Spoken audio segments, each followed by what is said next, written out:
सबसे पहले इंस्टाग्राम का वीडियो देखो, फिर हम कमेंट के मजे लेंगे। देखा, ये देख क्या है? भाई, इतने बड़े बड़े आंसू निकाल रही है और रो रही है। भाई किस बात पे रो रही है? ये देख, ये देखो, पहले तो इसके कपड़े देखो भाई, ठीक है। और भाई ये तो थोड़े कपड़े हैं, बेड खोल दिया और स्टोर में दिखा दिया भाई, फिर भी बोलेगी मेरे पास बहुत कम कपड़े हैं। क्या है ये? इसमें रोने वाली क्या बात है? ये सब मैंने खुद ले आया, आप नहीं दिलाते मेरे को कपड़े। मेरी बात यार। तो चलिए शुरू करते हैं। भाई मुझसे पैसे ले ले, पर रूला मत यार। अच्छा, भाई तू क्यों खुश हो रहा है? मैं नहीं बताऊंगा। यार ये मुझको दे दो, बहुत प्यारी है। नो।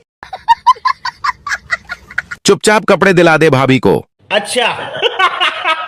हर वक्त तो यही कपड़े पहने रहती है। क्या बात कर रहे रे बाबा?